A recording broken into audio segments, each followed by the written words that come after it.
Hello everyone, and thank you for joining 𝙿𝙘𝙧𝙪𝙪 podcast. Today we have an interesting topic, and I'll be with Saahil. Hi Saahil, how are you today? I'm doing great. Thank you, May. Thank you for joining me on this podcast, and this topic is absolutely important to each and every person I know.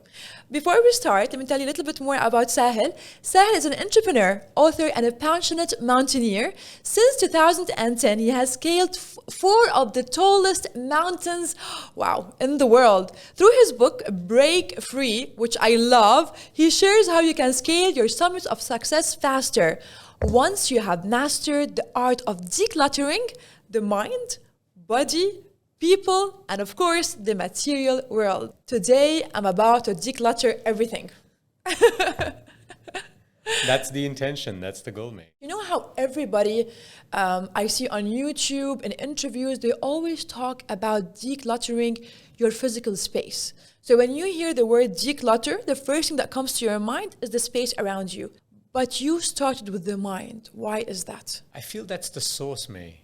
You know, no matter how decluttered the environment is, if you haven't got it right between your ears, life just becomes very difficult. And if we can find a way, and I'm going to be sharing amazing tools and rituals that you can apply in your life immediately, we can start to remove or take care of this clutter in our minds, and then all of a sudden, everything becomes more peaceful around us. Very true. My mind is a very, very good example of that. It's always cluttered. We tend to focus on happiness of others. So usually in our region or maybe around the world, people think you have to make other people happy and do things that we don't like just to get approval of others, pleasing our family members, our friends. Otherwise, we are called sometimes selfish. We've heard that before. How would you be able to learn who you are with this kind of pressure? So that's a great question. Who are you, May? That's the first question, right? Are you May?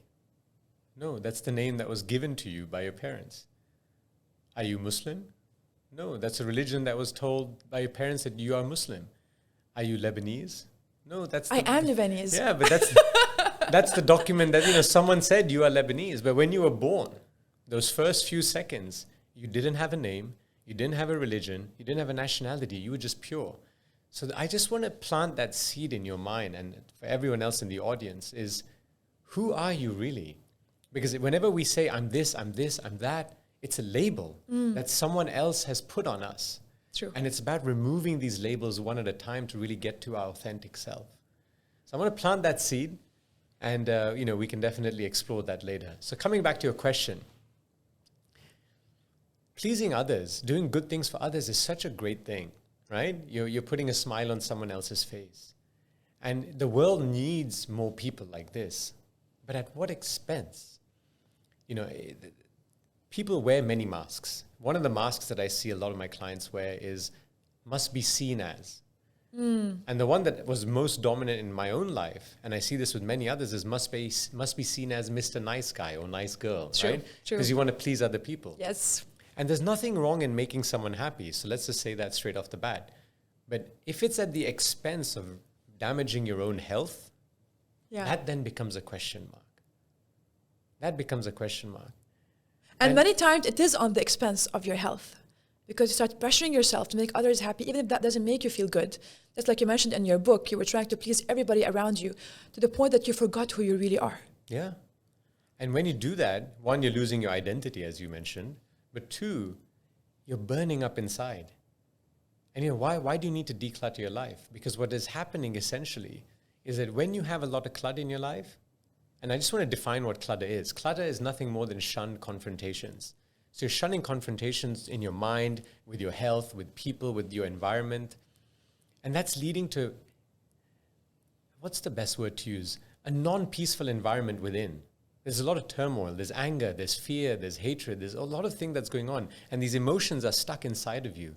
And they're just rotating slowly, and destroying you from inside. And next thing you know, relationships are breaking, illnesses are popping up, you're mentally unstable, and the world just seems like an awful place, and you become a victim in life.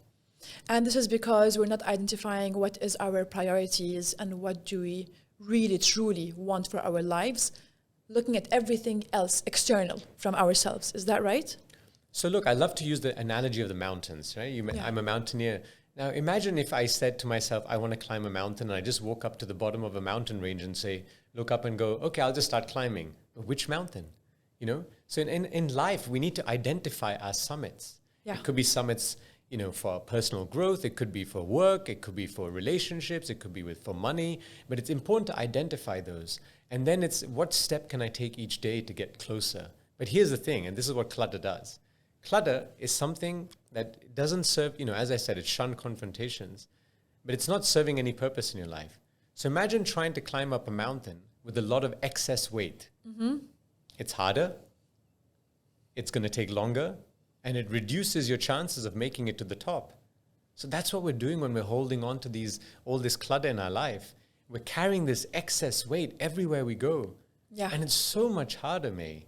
I feel it every day. I feel it every single day. I just want to cut free from it. I want to break free, and I want to be Yes. lighter so that I can scale my summits faster. And that's what we want for our audience. Saahil, we wanna go through our journey in the most comfortable way possible. Not comfortable, but we wanna be more, let's say, happy and more content. But how can we know what is our priorities? Like, for example, what's our priority number one? How can we identify what is our priority number two? And why is that so important, so you can identify what is really, really important for you? So May, no doubt in my mind, priority number one is you. Right? So it's the I, it's the self.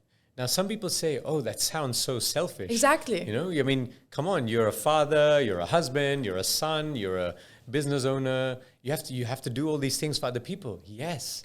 But because of that, I make myself the number one priority. Because hear me out. So I'm a cup, and if I'm overflowing, I have a lot of water to share with others around me. True. Okay? If my cup is empty or near empty, what have I got to give? I'm working on reserve fuel. There's only so far I can go. So because of my love for people, for everyone around me, I made a conscious choice to first manage myself so that I'm overflowing and that I have a lot more to give. Okay. Right? So Okay. that's not selfish, that's selfless. Because by working on myself, I can now give my all to everyone around me. You know, but if you go to people and you say, like, you know what, I am priority number one, they look at you like, whoa, is this the person narcissistic? Is this person just so self-centered? This is the perception that people get. So how can you feel it and say it without shying away from the fact that people might be judging you about you saying that I am priority number one? So, you know, you don't have to necessarily phrase it as I'm priority number one, right? Yeah. But what you can do is that I focus on myself to take care of my mental and physical self so that I can offer the best I can, be the best version of myself and create a positive impact in the world that I live in. When you say it that way, someone goes, yeah, that's so true. You know, she or he cares so much about everyone around them that they're disciplined, they have the courage, the humility to focus on themselves so that they can give more.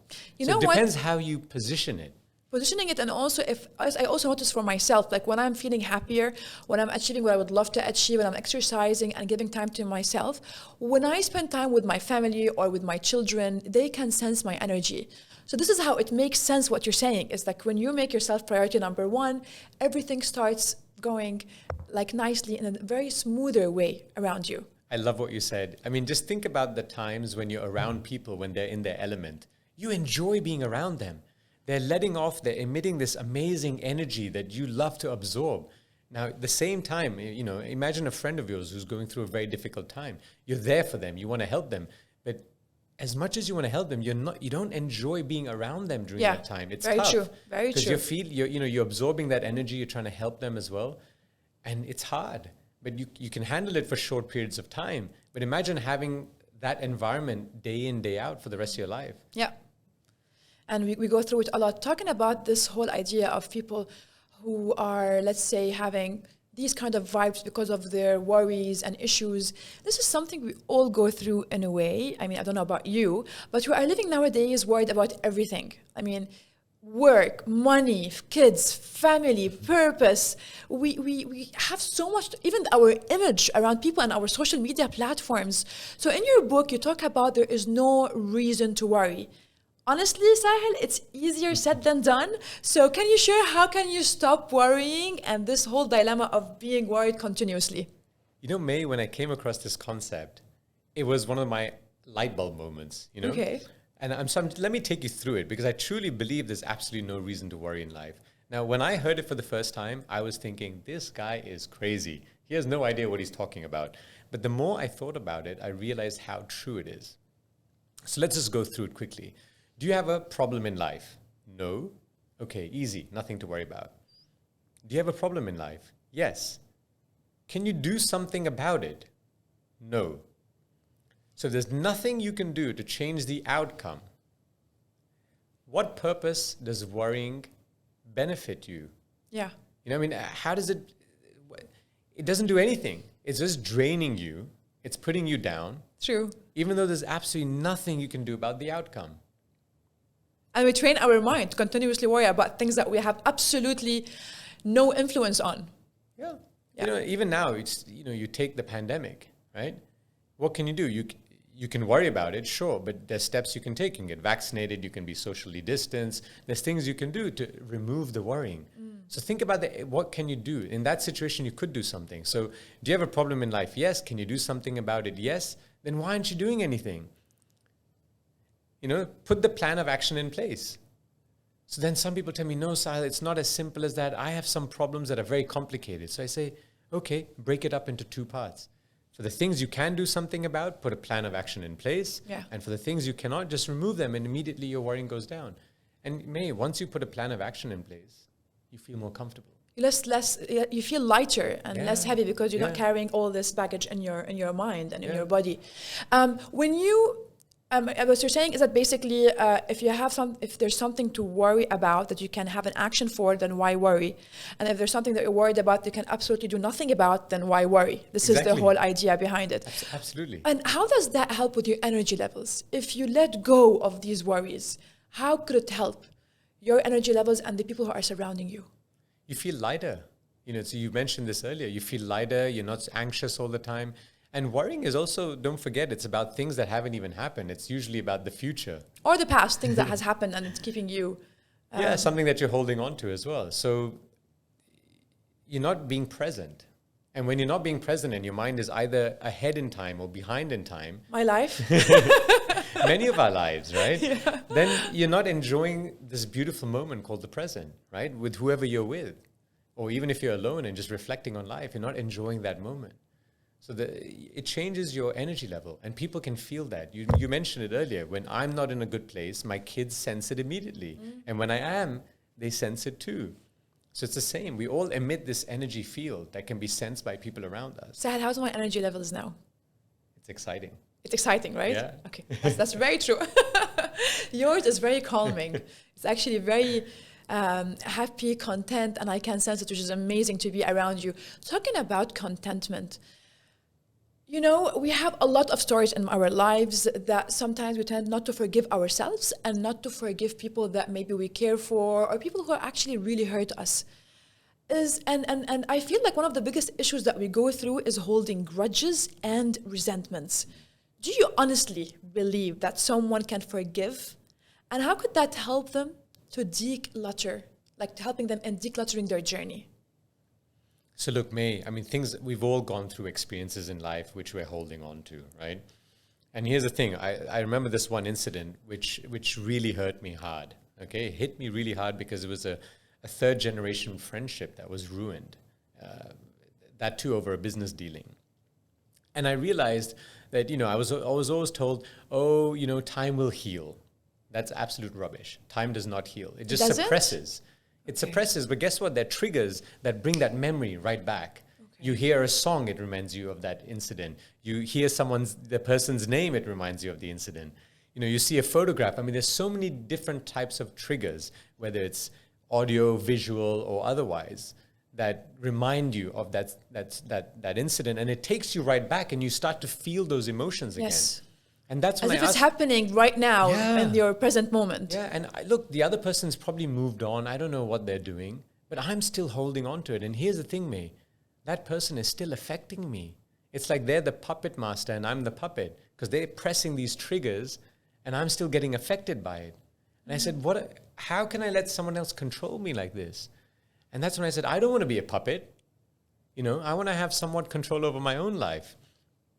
And so someone says, yeah, but he did this to you. How can you forgive him? So forgiveness, it doesn't mean I go up to them and I say, I forgive you and give them a hug. It's, it's an internal process. It would be good though. Yeah. I mean, that could be step 2, but phase 1, it's a very selfish process. It's to remove that hurt from within, right? Forgiveness is not about the other person. It's about you. Wow, I like this. Okay. Forgiveness is not about the other person, it's about you. Yeah. And it's actually a selfish act, but in a healthy way. Yes, because you want to remove this dead weight that you're carrying around with you everywhere you go. It's heavy, it's hard. And so, what helps? Look, I've done some stupid things in my life. And guess who always forgave me? My parents, right? Some of my closest friends. I've done things that, when I look back, I go, oh my goodness, how could I have done that? They forgave me. Yeah. And so when I think about the times that I've been forgiven, why can't I forgive as well? Okay? So I went through this process, and this is a great, tip I can share with everyone. I wrote a letter of forgiveness. Okay? And there's a whole thing about transferring energy. I was transferring the energy from within through my pen onto that piece of paper. Okay? I wrote that letter of forgiveness, and in the end, I took, a matchstick and I burnt it. And I just watched the flames. It's very soothing to watch fire as well. Did that feeling like you're burning that person or no? It's no, not burning the person, just burning it away. Yeah, burning the heaviness of the grudge, the resentment that you have. Yes. Yeah. Because I no longer want to be the puppet. I just want to let go. I want to move forward in my life and reach my summits of success. And were you able to do that? It mentioned that I think it was for a decade that you were holding this grudge in you and in your heart till you decided to let it go. Can you imagine? A decade. And the moment I wrote it and I put it on fire, I felt this huge weight that had been lifted off my shoulder. I've just been carrying it within me.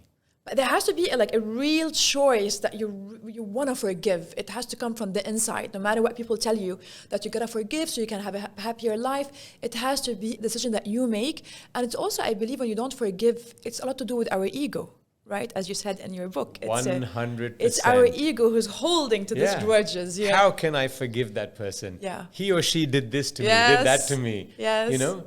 But again, it's not about them. Right? It's not about them. You're not announcing this to the world. This is your own personal journey. It's about you letting go of the past so that you can move forward faster. Okay? So that you can scale your summits faster. And that ego, oh my goodness, it will keep fighting. It will keep saying, no, you can't, you shouldn't. They don't deserve it. Wow. Yeah. But it's not about them. It's for you. It's about you. Exactly. Talking about forgiveness, so many times, forget about people, we tend to have issues with accepting ourselves. So, and nowadays with social media and the pressure of society, you feel like you're never enough. You're never good enough. Can you give us tips on how to be more accepting of ourselves and our loved ones, of course, because we're always criticizing, be it our partner, our parents, our friends.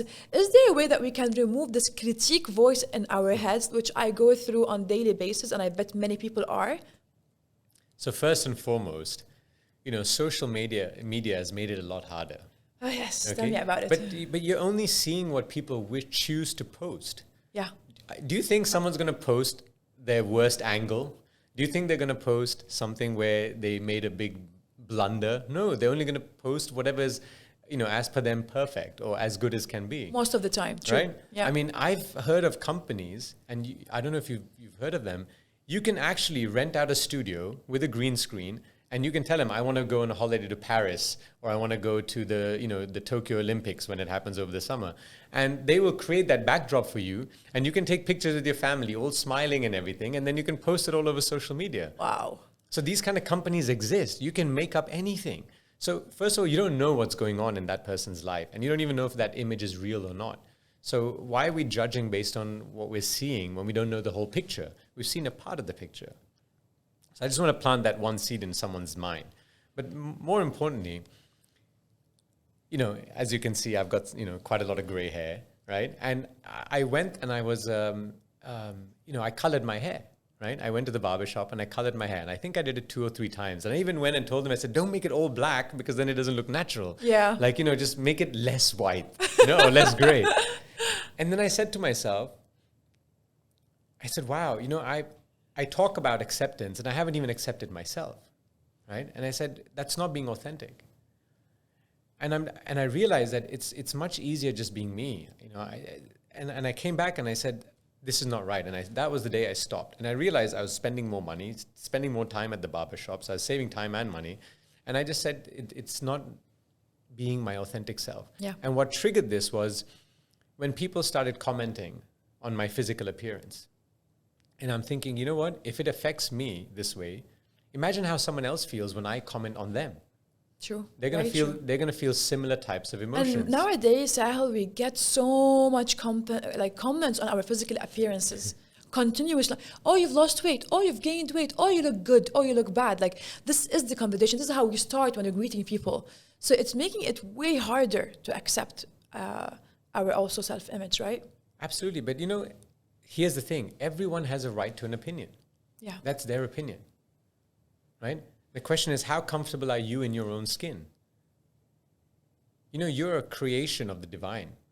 You're beautiful. Each and every person is so beautiful, but we're so focused on our physical appearance that it then messes up with our mind and all these other things. But in reality, we just have to be comfortable with ourselves, you know? And if I change one thing, it's like, what do I change next? You know, let's say I get my nose done because I thought it was a little off center. Yeah.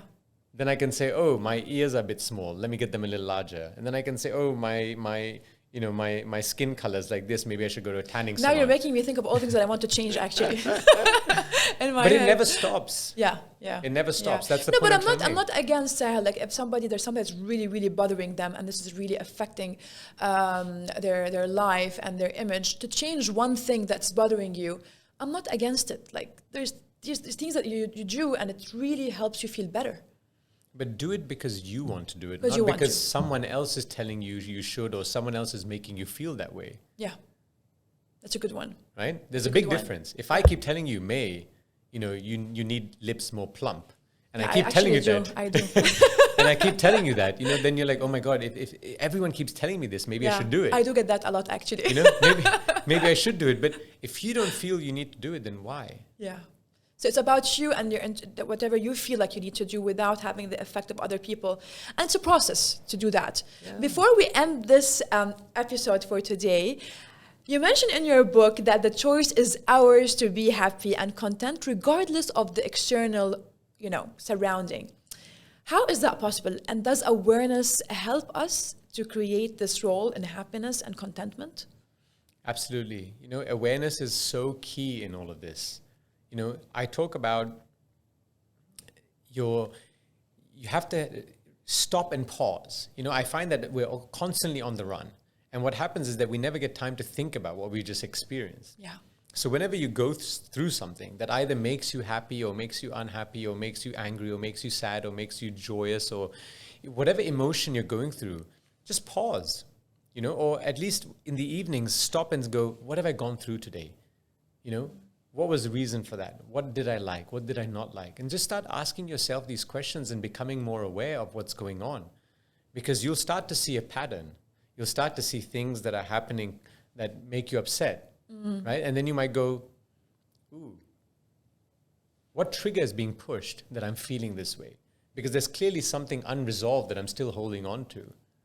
You know, so every time someone mentions something about, for example, the color of my hair, I actually like the color of your hair. It's very nice. There's something behind that, right? Yeah. There's something behind that I haven't yet resolved. But if I'm not thinking about it and pausing and reflecting, how can I enjoy? And that also raises another great point about pausing, is that many times we forget to look around and see how beautiful this world is that we live in. True. You know, how many times have you driven by something and until someone didn't point it out, you go, ooh, was that even there? Exactly. We're so busy with our phones and with our head and with our thoughts. Yeah. You know, like when you're walking through the park, instead of staring at your phone, Look at the beautiful greenery around you. Look at the flowers. Look at the blue sky, the sunlight, and just appreciate this wonderful world that we live in. So the key is pause. Keep pausing in your life and start asking your questions. Okay, I just felt this. Why did I feel this? Or what was the trigger? Yeah. So that's your heightened state of awareness. So awareness create more space for happiness. Pausing give us the feeling and the intention to understand what we are going through and resolving it gradually to reach the contentment or the happiness level. Yes, absolutely. Thank you so much, Saahil, for your time today. This was absolutely fabulous. We're going to be going ahead with our next episode talking about decluttering your body. Thank you. Thank you, May.